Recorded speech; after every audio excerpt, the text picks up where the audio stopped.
Welcome to episode 64 of Shane Talks Identical Plot Twins. As always, I am joined this week by Jason L. Mayer. And Jason, I want you to take over the genesis of this episode because it all came from you. So tell me how we got here. How do we get to tonight's episode? It didn't really, it wasn't just me. So we were...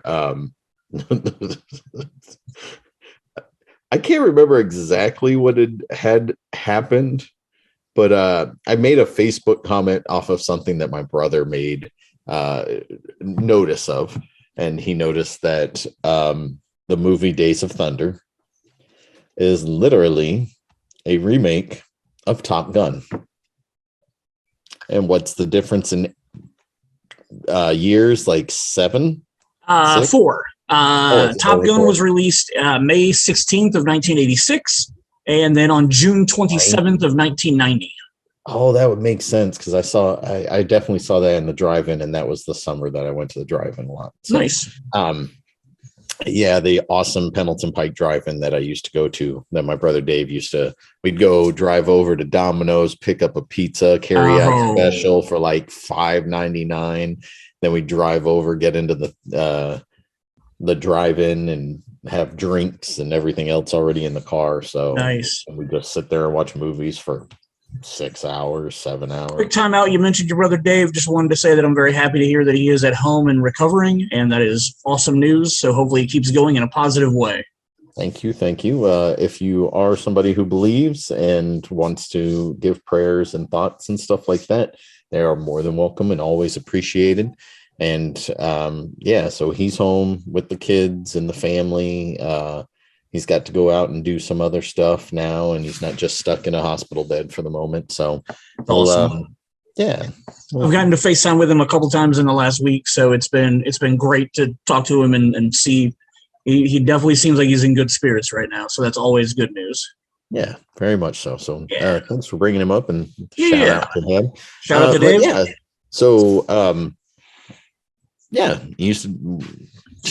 one of the reasons why I'm into movies as much as I am is because of my brothers and my dad. So, we were, my brother Michael pointed out the two movies are the exact same. You got these, how did he, what's the exact wording he said? I can't remember. Where was that? Did you see Days of Thunder? Then you saw Top Gun, except the chicks were hotter in Days. And both suffer from a massive lack of dramatic tension and good acting. So, I mean, Mike kind of hits it on the nose. I would say out of the two, I probably like Top Gun a little bit more. I agree. But I really enjoy Days of Thunder for being a silly popcorn flick. So, without a doubt. So I felt... you said I felt like his statement's a little bit backwards, but whatever. I mean, I understand his point, but I mean, like him saying, "Did you see Top Gun?" Then you saw Days of Thunder. I think it actually would be, "Did you see Days of Thunder?" Then you saw Top Gun. I mean, with semantics, whatever. It's kind of like, have you seen The Fast and the Furious? Then you've seen Point Break. And then you've seen Point Break, which I still. There's a lot of people that don't understand that story, like. Fast and the Furious was originally written as a remake of Point Break, and Universal was like, we're not interested in remaking Point Break. It just took them like 15 more years to decide to do it. But the guy that wrote it was like, okay, fine, I'll change it to cars, and it got reworked into the Fast and the Furious. And it works. It works great, and it's literally the same movie, and I have no problems with it. And like you said, identical plot twins, right? So like you have all these movies where you have almost the exact same plot line, and a lot of them are very similar, and you can watch them and you're going to be, and some of them you go, while you're watching it, you're like, oh God, this is just like that. Mm-hmm. But there are the ones that are well made, and you might notice it maybe while you're watching it, but you don't care. Or you don't notice it necessarily while you're watching it because you're on such a cool ride that like once you finish the ride, you're like, oh crap, this is just like that one. Yep. Yeah. And you know, I know that one of the things that we talked about is we've discussed it numerous times, and I already brought it up, the Point Break, Fast and Furious, and then you have all the other ones. And so that's what this episode's really about, is just jokingly throwing ideas at each other and being like, hey, like, and I think you were the one who's decided you're going to do this, right? You're going to read it. Am I supposed to read the plot? No, I'll read the plot to you, but I just want to address one thing before we get too much into this episode. I forgot to address at the top of it. This week, Spotify is doing something new, and the company that I publish our stuff through has informed me of Spotify is now going to be doing video podcasts. So if, like, our video podcasts are all over on YouTube right now, but the company that I upload everything to that gets distributed, they have told me that starting this week, I can upload a video version of the podcast, and they will pass that along to Spotify for me. So if you are listening on Spotify, I don't know exactly how to change it to the video version, but you should have access to the video version of our podcast on Spotify this week. So that's kind of cool. I'm looking forward to trying it out for myself and seeing how it works and whatnot. But hypothetically, in theory, Spotify should have the video version of this podcast moving forward. So that's pretty cool. All right.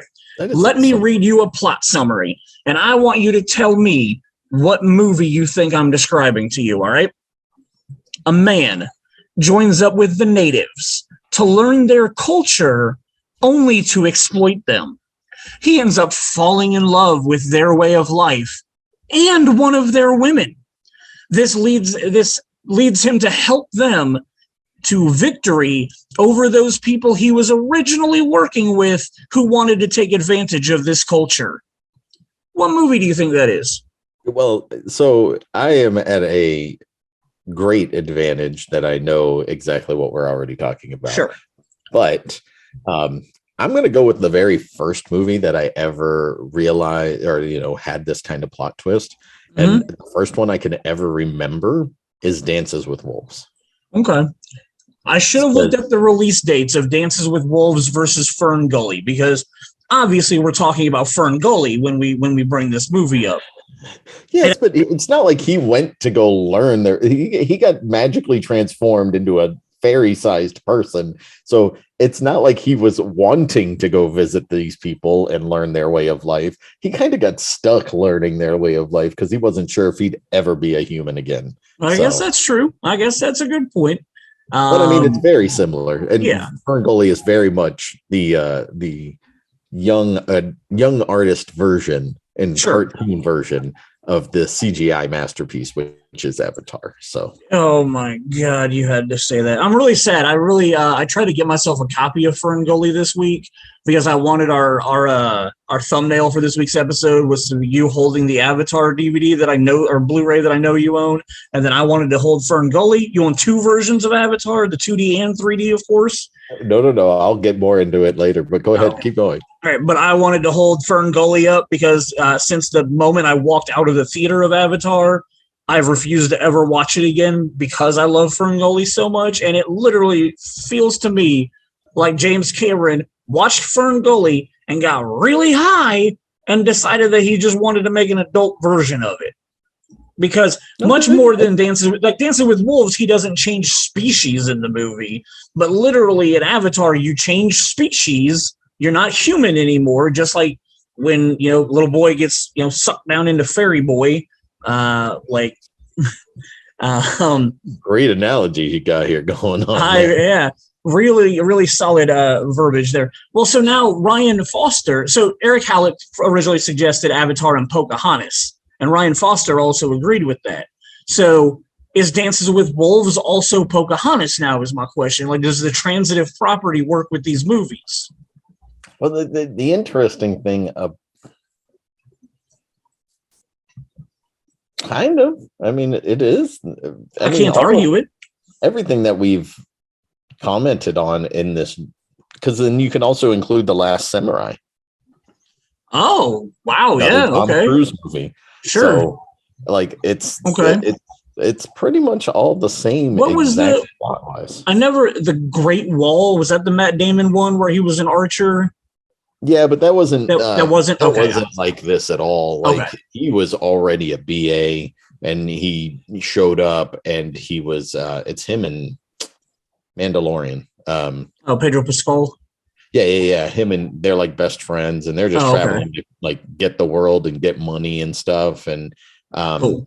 I don't remember there being a love interest. There might have been, but if it was, it wasn't very overt in the storyline. Really, really entertaining movie for me. I never made time to watch it. The resolution in the third act, it kind of sucks. Okay. But it's something that we've complained to each other about on multiple movies when we watch, and we've said it on this podcast multiple times. Where it, but like the 3D was really cool. Oh my God, do you own the 3D of this? The 3D Blu-ray of this one? I don't. You don't? Oh, well, it looks like you might have to get that number up over 100 now.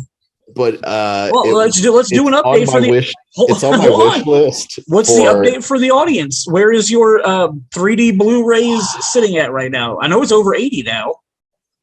Yeah, close to 90. 89-ish was the last time you texted me.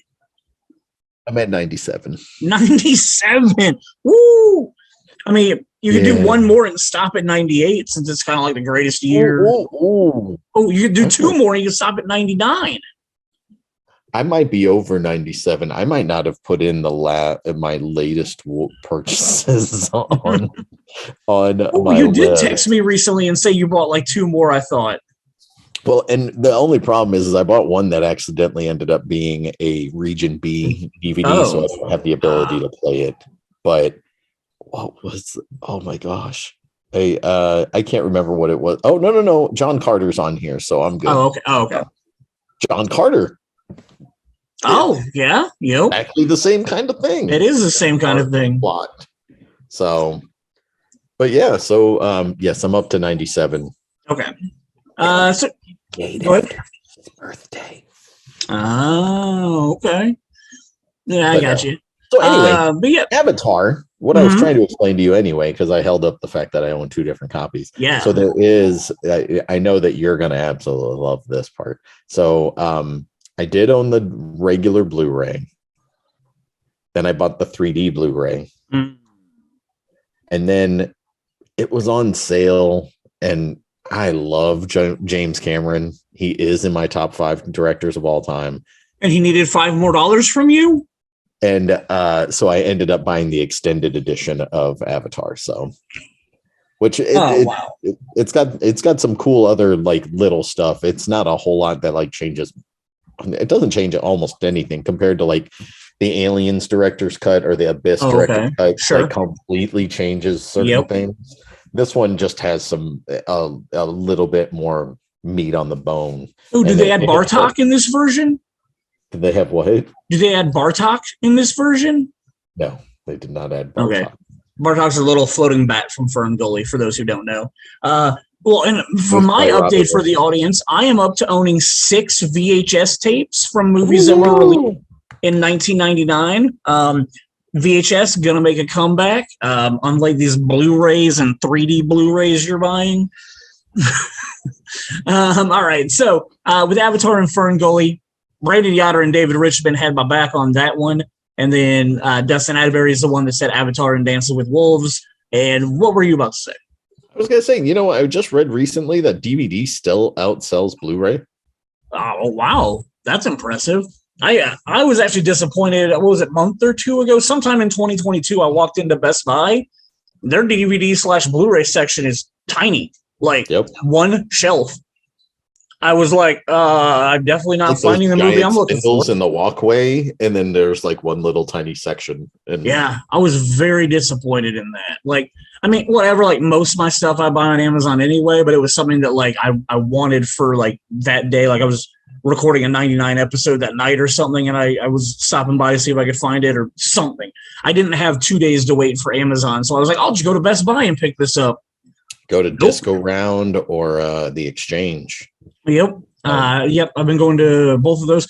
Dude, truth be told, most of my 99 VHSs I've found, 99 cents at Goodwill, dude. There you go. I'll go into Goodwill and I'll just look at their VHS sections and find anything that was released in 99. And I'm like, awesome, like 99 cents. Yeah, So, you should do that. And what was the other? The Half Price Books might have stuff for you. oh, that's definitely the place I keep thinking about going to, and I never remember to go over there. But yeah, the Exchange and the one that's right across from Disc Replay. Is that the other one that you said? I think I said Disc Go Round, but I meant Disc Replay. Disc Replay, yeah. So when I'm in Castleton, I usually pop in there. Granted, I think I've been in there enough recently that they don't have anything I haven't seen. So anyway, that's totally sidetracked. My buddy Eric Hallett gave us a plethora of options. I'm going to list them off, and any of them that you really think that we should talk about, we can focus on. The Lion King and Hamlet, which is, I think, kind of a pretty well-known one.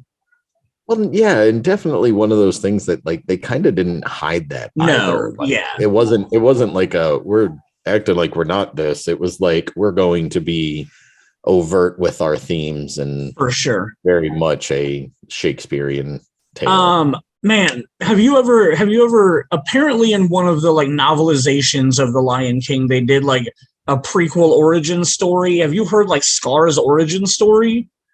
I did. Like where his real name, I don't remember what his real name is, but his real name literally means like waste or trash or something. Yep. So like he was predestined from the beginning to be like a bad guy because he was named like garbage essentially. Yep. I always thought that was pretty interesting. But again, like I don't know how canon that is. I don't know if it was like a Disney sanctioned book or it was just like something that somebody made up. Like who knows? Yep. Hunger Games and Battle Royale, definitely exactly the same. You've never seen Battle Royale? No. It is a Japanese. I'm pretty sure it's Japanese. I was pretty sure you were right on that. Yeah, it came out a couple of years before Hunger Games. I don't know if it came out before the book, though. I'm not sure on the time of that. But it's a Japanese one where basically they take a bunch of school kids and essentially have them murder each other until there's only one left. And it's pretty graphic and bloody. It's okay. Like I didn't love it. Like I knew when Hunger Games came out and I found out about Battle Royale and everyone was like, oh, Hunger Games is the PG version of Battle Royale. I was like, oh, I've got to check this out. And it was fine. Like I didn't think it was amazing or anything, but it was worth my time. Doc Hollywood and Cars. That's one that I'm having trouble with. Perfect. You think so? Okay. Literally perfect. Because Michael J. Fox's car breaks down on his way somewhere. And then he's like going to Hollywood. Okay. Like that's the reason why he's called Doc Hollywood. Like he was either driving back to Hollywood or going out to Hollywood to start becoming like a doctor to the stars or something like that. But I thought he wasn't really a doctor. I thought that was the whole plot. Like he was not really a doctor, or was he? Oh, you might be right. I can't. I think whatever town he broke down in. Yeah, it's been a while for me too. Whatever town he broke down in, he like faked being a doctor while he was there. But maybe he was like Joey Tribbiani with Dr. Great Grimoire. Yeah, so. Like I think it's something like that. Are you looking up the plot? Nope. He was a doctor? Okay. A young doctor on his way across the country to a job interview crashes his car in a small town and is sentenced to work for several days at the town hospital. Okay. So I had forgotten that part. Yeah, it's literally the plot of Cars. Yep. Okay. Good call. I will 100% sign off on that now. I hadn't looked up. I thought I remember the plot well enough. Obviously, that's wrong. Fonda was in this movie. Oh, dude. Doc Hollywood, I remember being... My mom likes Doc Hollywood, so I know I watched it a lot with her. I think that's Bridget Fonda. Yeah. She was a babe back in the day. For sure. Disturbia and Rear Window, pretty open and shut case. Like, they literally was, updating it for a teenage angle. Like, yep. And then Chicken Run and The Great Escape. That was one that I had never thought about, but I can see that working. Oh, it's totally the same movie. Like, yeah. It's they even kind of reference it with like the jump with there's a point in time where somebody's jumping something in Chicken Run. Oh, okay. Like with the motorcycle over the wall. Yeah. So yeah, I mean it's a pretty blatant ripoff if you know The Great Escape, which people that are our age might. And unless you're a cinephile, if you're younger than Shane and I, you have no idea. No idea. Yeah, agreed. All right, our buddy Brandon Yoder threw out two Marvel examples for us, which are one's more correct than the other one, in my opinion. But Iron Man and Doctor Strange are 100% the same movie. There is like zero difference. Zero difference. Like they are literally the same characters who go through the same crap, who end up the same way. Like. and both of them like don't really have that great of a character change between the beginning and the end. They're kind of still the same people. Hours. I mean, they're both still egotistical narcissists when the movie starts and when it's over. Okay, I won't argue. I can't. Yeah. The one that's the Avengers and Guardians of the Galaxy. I kind of see it, but I kind of don't. Like, you're getting a group of people together, but like one of them are brought together like by Nick Fury. The other Guardians just kind of fall into each other and are forced to, not even forced, but decide to end up working together. Like, but I do understand it's the same kind of similar concept of taking down the big bad in the end. I can see it. All right, my buddy John Petty, not John Petty that we know from General Cinema, John Petty, my buddy who's in the Army, he suggested Indiana Jones and National Treasure. I don't agree with this one. Okay, give me. It's not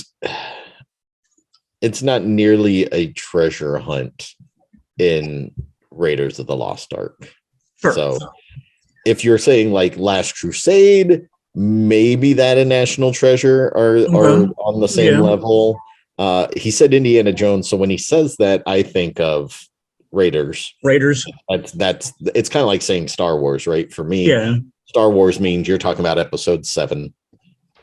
Episode 7? No, 4. Sorry. There you go. 4. I was like, I said that wrong. Wow. And it's my favorite movie of all time. What was I doing?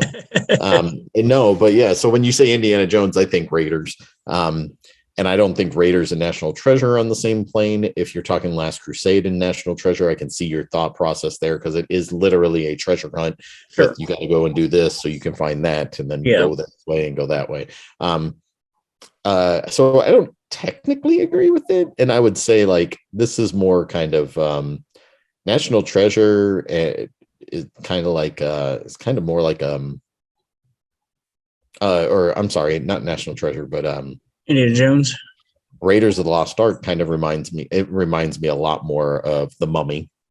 Oh yeah, for sure. I can see that. Yeah. With Brendan Fraser being very similar, not only in tone, but just they're both like going after an object at the end. I don't know.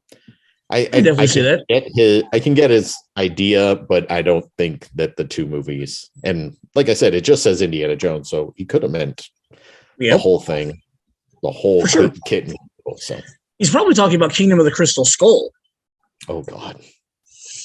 All right, moving on. Dave Richmond, and this one, like, not that I'm not arguing anyway with Dave Richmond, but like 10 Things I Hate About You is literally a modernization of Taming of the Shrew. So it's not like it's like it has identical plots because of the fact that it's literally trying to update it and modernize it for teens. So he's 100%.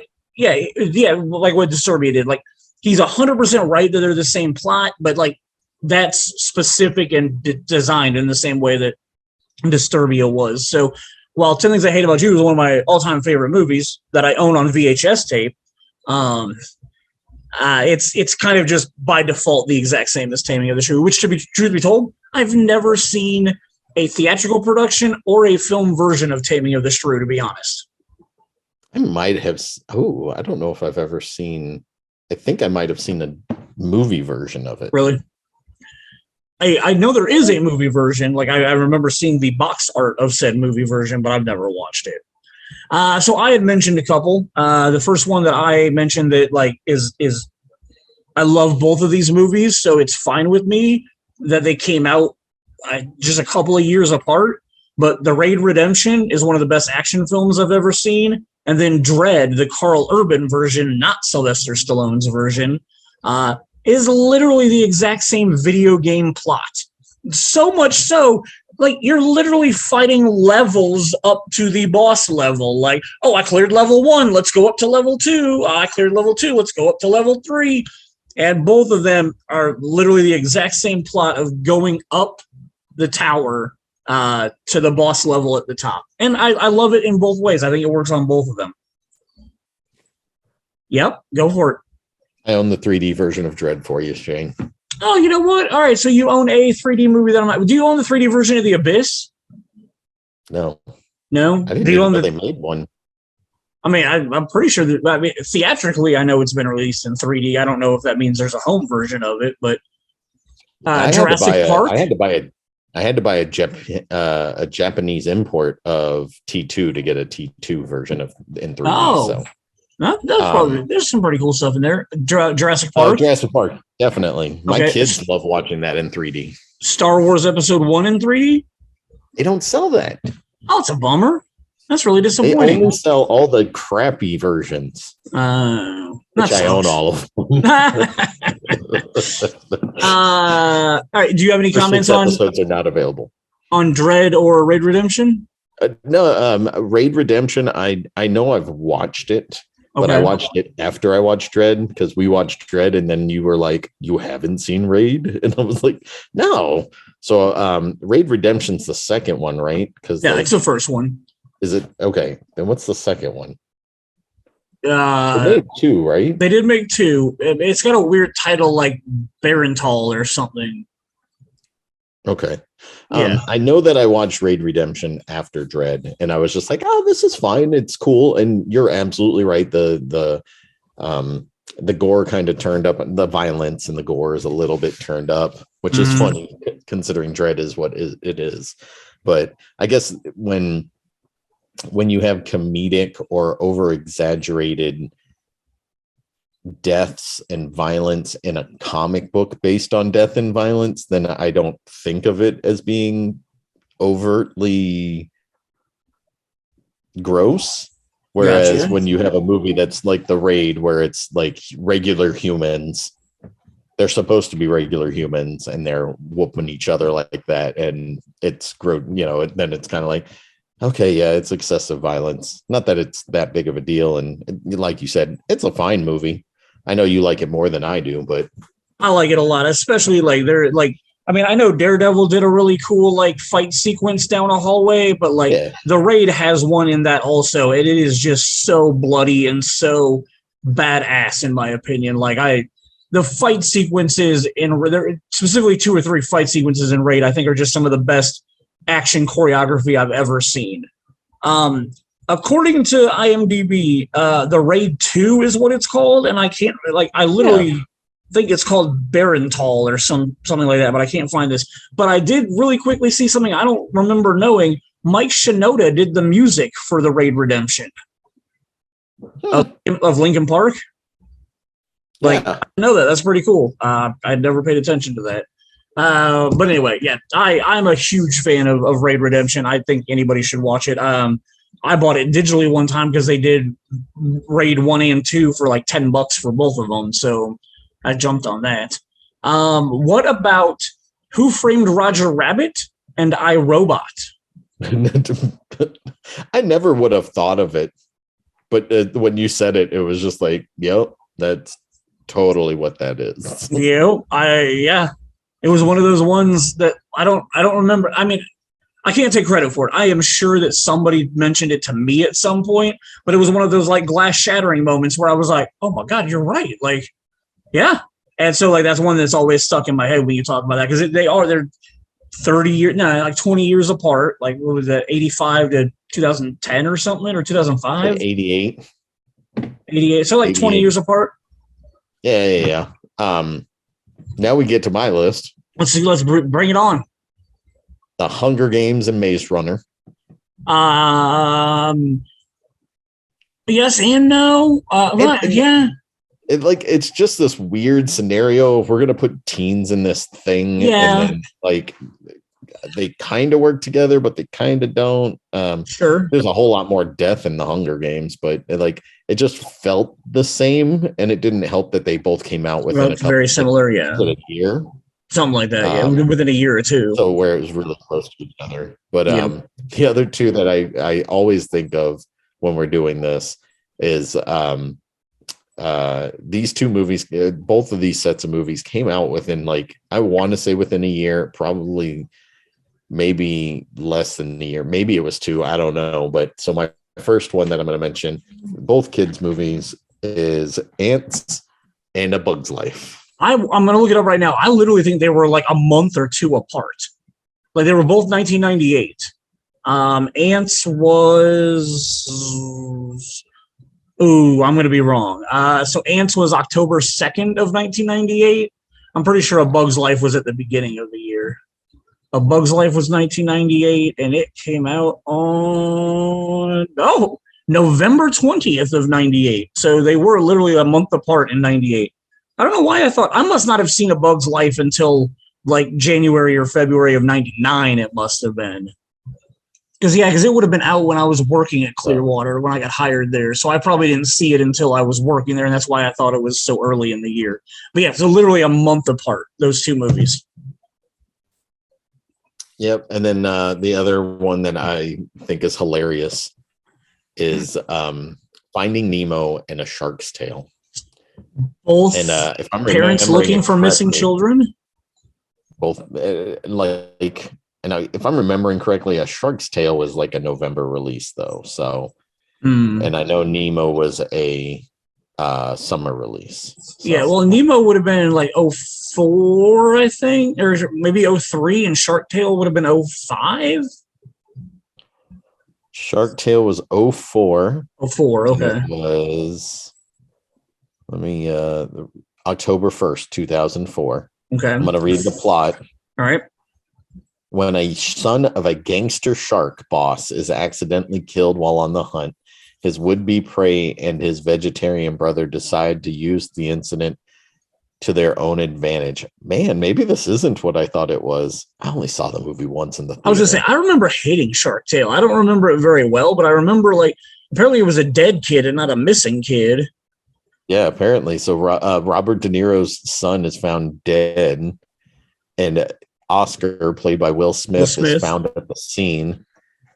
And since he's a bottom feeder, he takes advantage of it and makes himself look like he killed the monster. Oh, yeah. And that's a slightly different plot than Finding Nemo. Oh, yeah, totally different. And on top of that, if I'm remembering correctly, but there's there's like a shark sequence of him getting chased. There's a whole lot of similarities. Sure. So, which is funny again, that animated underwater movies coming out like a year apart. Like, why why did studios decide to do this? Yeah, Finding Nemo was 03. Okay. So previous year. And it was like a June release or something? We said 04, right? And it was May 30th of 03. May 30th, okay. And so you got a little bit over a year. So okay. But okay, so it's a lot different than I thought it was. But yeah, that one always seemed though like it was very similar to Finding Nemo. I'm not sure why, but again, like animated underwater like kids movies, like very, very odd that they both came out around the same time. All right. I like your next segment. Yeah. So I came up with some. It's kind of funny. I came up with some ones that were completely ridiculous. I was sitting around looking at my DVDs and I was like, this is kind of the same movie, but not really. But you could kind of spin it to be the same movie. So here we go. All right. Tom Cruise. Okay, here we go. Apollo 13, Castaway, and The Terminal all have the same plot. And that plot is Tom Cruise gets on an airplane or a vehicle that goes, into the air, and things go really badly for him. He crashes, or he doesn't make it to the moon in Apollo 13, crashes in Castaway, and gets stuck in an airport for like 20 years in The Terminal. I thought it was fun, You're doing it over general. Let me do this one. Yeah, do it. Go for it. Do it. I just watched one of these movies, a little bit of it last night. So, a father goes to the ends of the earth looking for their missing child. And so the main plot point being Taken, right? Totally. Is Finding Nemo. But it's also the same tagline for Finding Nemo. Hey, you when I read that, I was rolling, man. I had a whole lot of fun with that one because I was just like, oh, that is totally what it is. I mean, one of them gets a little more violent than the other one, but hey. So here we go. Let's see if you can guess these two movies. A Rich Playboy has an alter ego at nighttime. Obviously, Batman has the same plot, like any of the Batmans have the same plot as American Psycho. I just put Batman Begins and The Dark Knight down for the fact that it's Christian Bale playing the same character in both movies. Yep. But I kind of found that funny where it was like, oh, Christian Bale has a rich playboy attitude during the day where he's trying to bang chicks. And at night, he's getting very violent with people, a little more violent than Batman, but, whatever. So that's most of everything we got to talk about this week. Lots of fun. We will be back next week with an episode I am super excited about. We are doing our Oscars episode. I'm going to be putting up a lot of polls in the next week before next week's episode. We are having Jason Richardson and Chris Schneider on next week's episode. So it's going to be super deluxe, Oscared out. Jason and Chris are both huge cinephiles. And while in the last 20 years, 20 years ago, 1999-ish, I had to watch everything that was nominated for the Oscars. And that went for a couple of years, and then I kind of got very disenchanted with the Oscars. I'll discuss it next week, but I've seen maybe one movie that's nominated for an Oscar this year. I have not seen very many. For whatever reason, they didn't nominate Spider-Man No Way Home, which, then at least I'd have seen two movies that were nominated. But yeah, so it's awesome to have Jason Richardson and Chris on here because they go and see everything. I see them check in at random theaters watching random movies I've never heard of that now all of a sudden the Oscar noms come out and I'm like, oh, the only reason I've heard of this movie is because I saw Jason, check in that he was watching it. And I'm like, wow, all right. So the two of them will be great entertainment next week. They will have great insight for us. What's your Oscar viewing like these days, man? Have you seen very many of them that are nominated? I've seen a few. Most of what you see, I see anyway. Sure. I think Tick Tick Boom's the only thing that I've really seen that's nominated this year. I think should be. Hopefully, I hope he wins the Oscar for it because I think he was fantastic. So, sure. My top 5 for last year. So, dude, the Oscars are just, I don't know. And I think one of their problems that they have is because of the simple fact that they are catering to these wonderful stories that are so minute, though. Sure.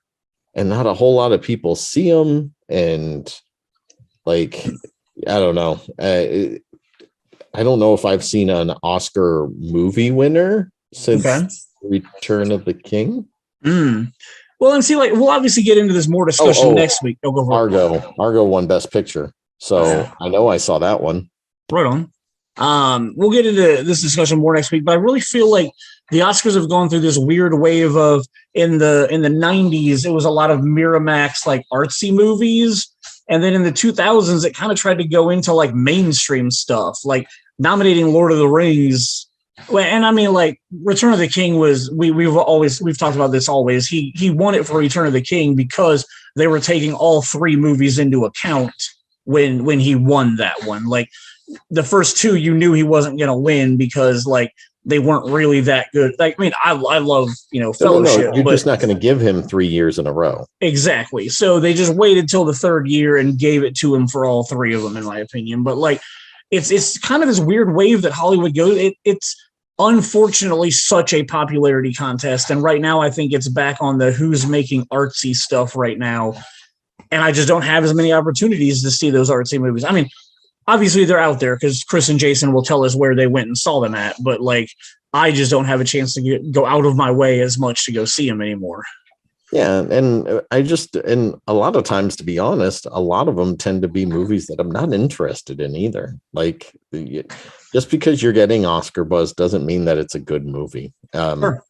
I made an attempt around the same time that you started doing yours, where I was seeing a whole lot of these, especially working at Castleton Arts, sure, or being friends with people that works at that theater, that I was making an attempt to watch a lot of them. Oh yeah. And I was bored in a lot of them. Sure. So, and to each their own. Art product is subjective. Our friend Troy will tell you that all day For long. sure. He definitely When we had Troy on the last episode that Troy was on, and he admitted that like cinema just doesn't, capture him the same way that it did 20 years ago. It was kind of heartbreaking because he was huge into watching every art product and everything that he could because it was people's versions of storytelling, and he wanted to, ingest as much of that as he could. So hearing him say that was kind of, disappointing too. It's just Hollywood's taken a weird turn in the last 20 years. Yeah, I think maybe a lot of that has to do with other things that we probably don't want to get into. Sure. So, well, and I mean, another thing on my Shane Talks 99 podcast, after I've gone through all the weeks, I've got a couple of other little topics that I'm going to do some extra episodes on. One of them is in 1999, there was only 8 movies that were either a sequel, a remake, or part of a franchise. 8 movies total in 1999.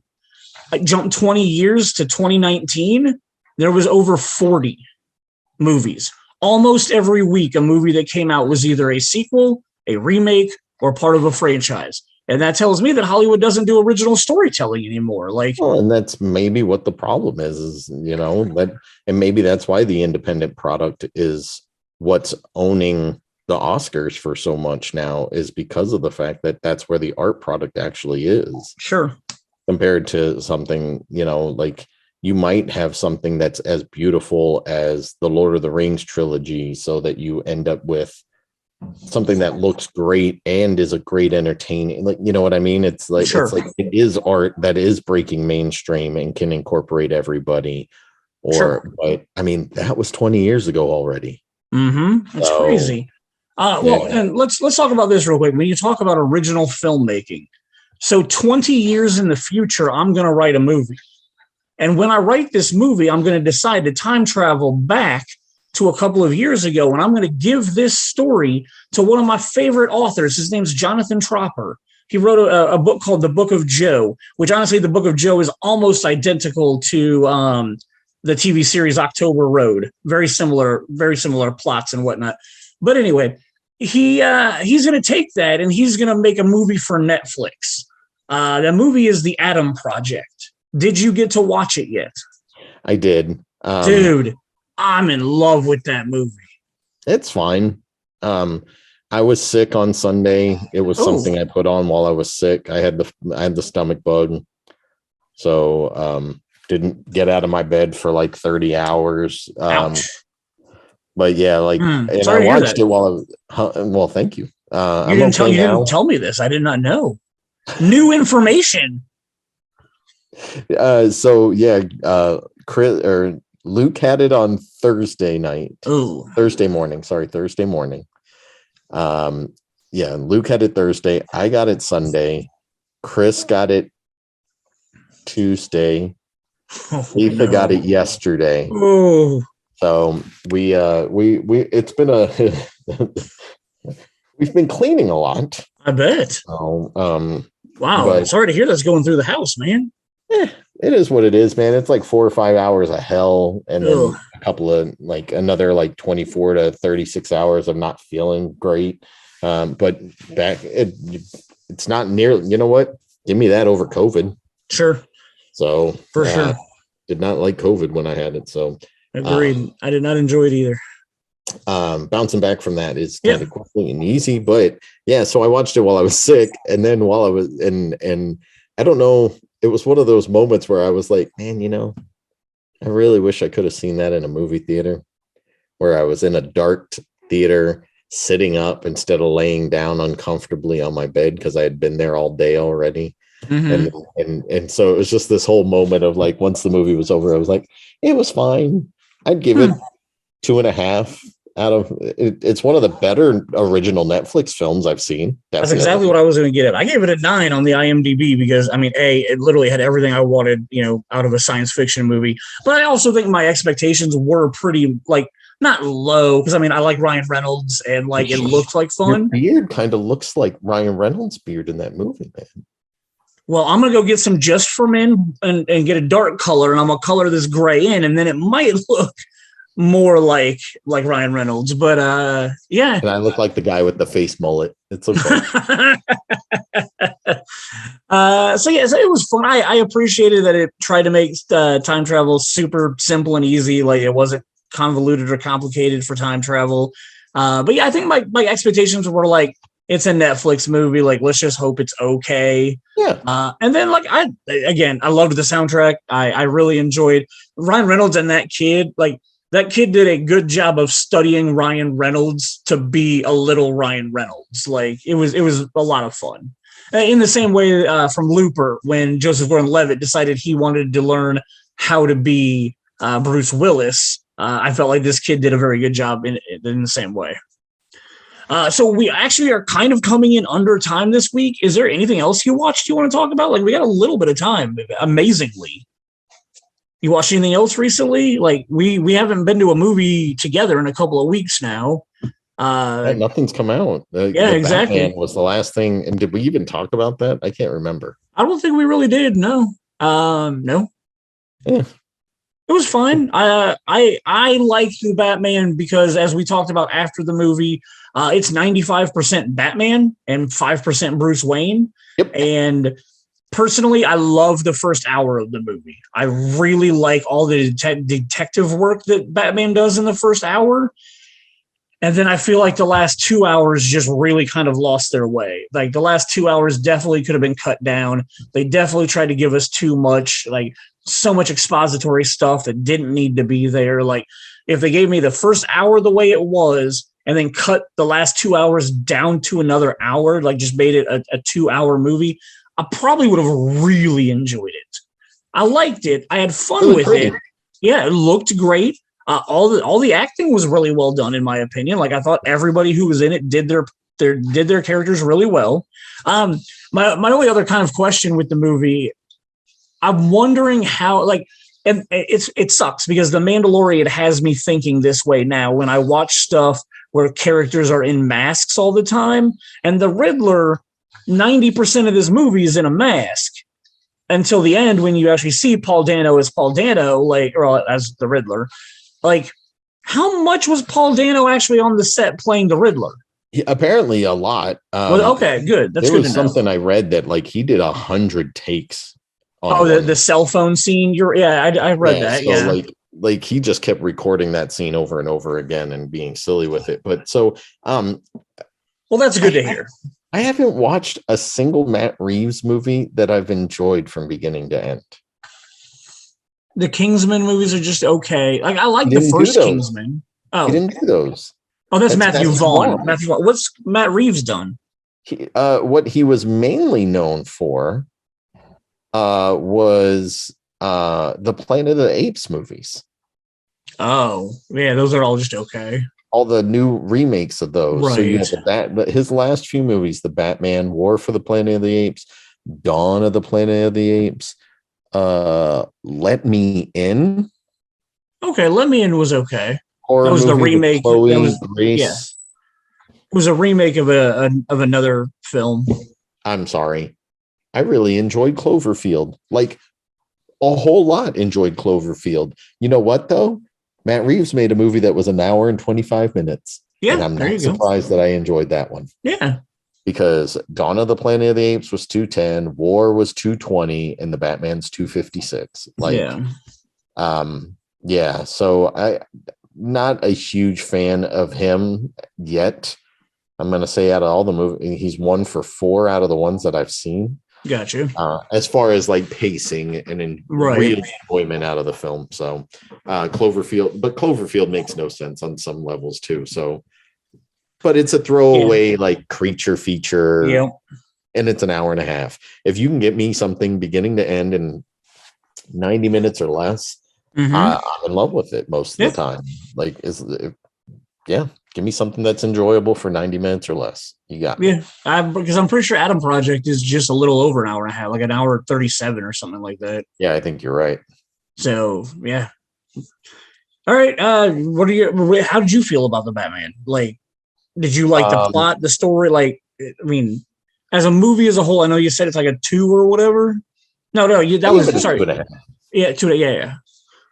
It's a 2.5, and the main reason it's a 2.5 for me is like it's just because of just the same things you said, man. Like, Okay. looks pretty. Everybody's well done, does well in the movie. It's just not paced correctly. And while I do really enjoy, and I'm pretty sure I said this to you the night that we watched it, the reason I love Man of Steel and still will give it 4 out of 5 stars or 8 out of 10, however you want to look at it. And I think it's the best Superman movie is because it's not a Superman movie. It's a Clark Kent movie. Sure. And he's learning how to become Superman.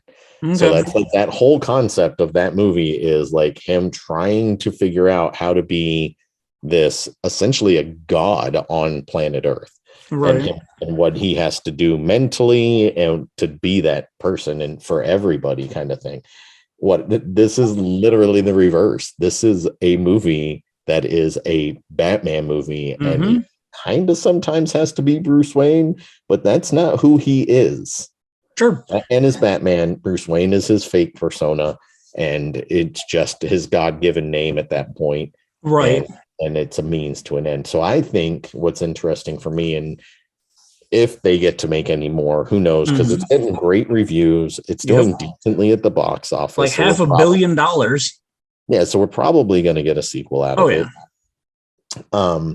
I hope that they can transcend to the point where he's working on Bruce Wayne. Sure. And the fakeness of being Bruce Wayne. Like, and that we can still see the detective version of the Batman. But because I really love that aspect of this movie, which you've never gotten to see on this level. In any of the other films, it's always like he just shows up and like puts stuff in like a computer, and then all of a sudden it reconfigures something, and he's like, "Oh, it's the Joker." But at least this one, he's doing detective work. I like it. He's working with Gordon. But yeah, so I hope that we can see him like making an attempt, because he has to realize that there has to be a Bruce Wayne for there to be a Batman. And what I mean by that, for the most part, is like if his company completely fails, he's got no more money. What the hell is he going to do when his gadgets run out of gas? So sure. Well, and it was weird because I didn't really feel like in this Matt Reeves version that like Wayne Enterprises is what Wayne Enterprises like was in the Nolan version. Like it just kind of seemed like, you know, it was there and it was around, but like the Nolan version, like he's got the biggest building in all of Gotham City, and it's got the giant W on it. Like I never got that vibe from this version of the Wayne. I did. Did you? Okay. Especially when you were seeing, and I think one of the reasons why, I mean, they didn't focus on it too much, and I think a lot of that has to do with the kind of it's funny. I hope I don't ruin this for anybody. I'm sorry if I do, but in my opinion, it's very much an anti-establishment movie. Okay. And it's kind of like fighting like corporations owning stuff and people having too much power, essentially. Okay. Oh yeah. Kind of how what I was reading, and fight the power, essentially. Yeah. And that's fine as a film. But Warner Brothers is making this movie. Yeah. Like, it's one of those things where it's like, if Miramax was making this before the Harvey Weinstein stuff, like that would have made sense, because they're a smaller independent working for Disney. So, but like, here's Warner Brothers. They're just like, Warner Brothers, baby. And then it's like, hey, we're going to make a movie about, you really should hate corporatism. Like, and it's like, oh, interesting. Yeah. You're putting that message out into the world, even though you are a huge corporation who owns a whole lot of stuff. Yeah. Real quick, while we're on the discussion of Batman, I understand I talk bad about Joel Schumacher a lot, and I will never try to defend Batman and Robin, but I've been talking a lot about Batman Forever recently, and like, I really do think I like that movie a lot more than I give it credit for, because Joel Schumacher, and I think it got a lot of backlash because we just had these two dark versions of Batman with Tim Burton. Batman Forever is really a throwback to Batman 66. Like, it's really cheesy and campy and like ridiculous, and it becomes the Jim Carrey show at one point. But like, talking about it a lot recently has gotten me just like feeling nostalgic about Batman 66. Because like, Batman 66 is campy and cheesy and like bright colored. And that's exactly what they ended up going and doing with Batman Forever. Again, I can't push this into Batman and Robin. That movie I can't argue for. But Jim Carrey and Tommy Lee Jones were so over the top cheesy with their characters that I really kind of I'm re-embracing Batman Forever. You don't agree with me? You got no interest in it? No? You really think it's that bad? I actually really enjoy the Riddler in that movie. Yeah. But I think Tommy Lee Jones's Two-Face is god awful. Okay. I don't like the devil and angel girl duo that's with them. Yeah. Even though I really like both those actresses, especially at that time. Yeah, dude, I'm not on the same page with you at all. Like, Val Kilmer is not a good. I don't think Val Kilmer was a very good Bruce Wayne. I'll definitely give you that. I'll agree. He was fine as Batman. I think Chris O'Connell, wasn't it O'Connell? Chris O'Donnell. O'Donnell, sorry. I think his Robin is blah. like you could have gotten anybody to play that the way he did. Gotcha. He brought nothing to that role. I don't know, just overall, and like you said, here we are with the Tim Burton version, and it's dark and gritty, and then all of a sudden we're like Batman Forever, and it's like let's add some fun music. That sounds like it should be on a pop station right now. It had a really good soundtrack. I can't lie, like that's one of those movies that put together a good soundtrack. Don't you want to listen to the power ballad "Kiss from a Rose" right now? And I don't, not at the current moment, but I wouldn't object if you put it on yourself. But yeah, I'm not can't say that I love the Batman Forever the way you do, bud. All right. Well, so while we're talking about Batman, how would you feel if Jeffrey Dean Morgan got to play Batman? You know what I'm talking about? I do. Okay. Flashpoint, if it ends up being in the movie, like, how cool could that be? I told you I have major issues with Flashpoint, man. I know, but they're obviously doing it. They don't care about your issue. Oh, no, they don't. There's just so much stuff that makes absolutely no sense whatsoever. So, are you not hoping for Soviet Superman to show up in Flashpoint? That was Flashpoint, right? Was it Flashpoint where he ended up crashing in? No. That was Red Sun. Yeah. So no. Flashpoint is when. Well, do we want to ruin it for people listening? I mean, it's a comic book that's been out for like 30 years. I mean, like, who knows what? But I follow you. Who knows what they're actually going to do in the movie? Superman's asteroid or ship gets found by the U.S. government, not by Ma and Pa Kent. That's what it is. And they have him locked up in the basement of like a super place so that he can never touch the sun, so he can never have power. That's right.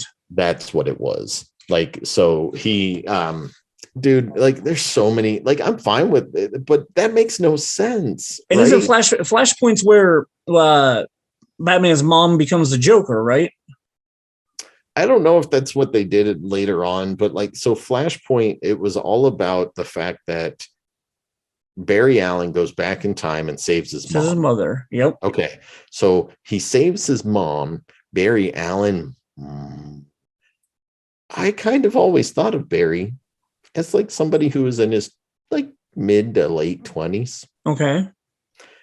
And here you have Batman and you have Superman, who are definitely, in my opinion, have always been older. Sure. And him going back in time and saving his mother when he was like 10. Yep. Changes where Superman gets picked up by the government instead of Ma and Pa Kent. It changes who dies in the Wayne mugging. Yep. And then on top of that, Thomas Wayne becomes literally like the exact same Batman. Yep. Makes no sense. Yeah. And because of the fact that now Barry Allen's mom's been alive for, let's say, 20 years. Sure. It totally, like Atlantis and the Amazonians just absolutely had to go to war because of the fact that his mom was like, I don't know. It just seemed like somebody was like, well, it's the butterfly effect. And I'm like, no. The butterfly effect doesn't work that way. It would start from that moment. That point forward. If you wanted to say that the reason why he didn't, like, maybe you had to, and my issue with it is the fact that, like, because Barry Allen's not the Flash when he goes into that alternate reality. He's just Barry Allen. He's just Barry Allen. His mother's alive. His father's dead now. Yeah. So my issue with that, right, is like, okay, so if you had changed certain things because the Flash wasn't there, like if the Flash had saved Bruce Wayne during that mugging but had never saved Thomas Wayne, then that would make sense. Sure. Yep. Or if he was there to save Kal-El and give Kal-El to Ma and Pa Kent, that would make sense. But for all of these things throughout all of this time to be completely changed because he saved one person. Yeah. And Martha does go insane because Bruce gets murdered and she becomes the Joker in this stuff. Okay. Did Cyborg continuation of that universe at some point? Or did they? No, I'm asking. I don't know. I don't know. I'm just reading the IMDb entry. I read Flashpoint, and then I think I gave it to my nephew Drew. So, well, it's like this says that, like, okay, so Flashpoint in total was a 61 issue run that crossed over with Booster Gold in numerous, and this includes like numerous one shots and everything. 20 years ago, when I read Flashpoint, which may have been like a trade paperback or something that you or somebody gave me, like I don't. Yeah. When I read that, like, it was like 12 issues. Like, that's what I remember reading for Flashpoint. Like, not a 61 run. It was you could read it all in one sitting. Yep. So weird. A lot of crazy stuff happened, but yeah. So whatever. I'll go watch the movie. Sure. Next year when they finally release it, because they already pushed it back because apparently COVID's caused post-production problems. As far as like they were saying that one of the reasons why all the DC stuff got pushed back was because they couldn't finish the visual effects fast enough. Okay. That's what I read was, so they've pushed back almost everything that was supposed to come out in 2022. This was like the year of DC. Yeah, it was supposed to be. And they're probably just going to fumble again. And then Marvel's just going to run away with everything again. Well, I don't know. 2022 might be okay. I'm a huge Shazam fan from the first movie. And so I'm really excited. Out this year? They pushed it up to this year. It got moved up by like 6 months to this year. It's the November date now. Yeah. Because apparently, so I was reading an interview with the director. Originally, apparently in the movie Shazam Fury of the Gods, they're not going to address how they get the new costumes that the Shazam family wears. Apparently the Shazam in Black Adam. What's that? Are they going to get the new costumes in Black Adam? And No. They were supposed to come out after Flashpoint originally. So the director said his thing was going to be Barry changed the timeline, and they ended up just changing their costumes because of that. And he's like, that excuse doesn't work anymore now that we're coming out before Flashpoint. So yeah, I don't know what its connection to Black Adam is going to be or anything, but yeah, Black Adam getting pushed back, which I mean, kind of sucks because that's been pushed back a couple times now. Oh, it says Black Adam's still in October of this year, though. Oh, then what's the two DC things got moved to next year? Aquaman, maybe? Oh, I think it is Aquaman. Aquaman got moved to next year. Yep. And then Flashpoint. March 17th, and then Flash 2023. Yep. Yeah. So, yeah. So I don't know. Shazam and Black Adam might still be an okay finish for this year for DC. I mean, Black Adam's going to make $1 billion whether it's good or not. Like everybody's going to go watch The Rock. The Rock. Bringing that movie up, have you seen the theory that The Rock is actually Sean Connery's final James Bond performance? I'm totally okay with that. Like, I literally read an article 2 weeks ago, maybe, and Was his name Mason Storm? What's that? Wasn't his name Mason Storm? Yes, it was. Just bought it on iTunes. No, John Mason. John Mason. John Mason's his name. $5 bin. $5 bin. Yeah, somebody hit up Jason Richardson. He deserves John Patrick Mason. Yeah. John Mason, yeah. But anyway, like, this article was literally like, this is what happened to Sean Connery's James Bond.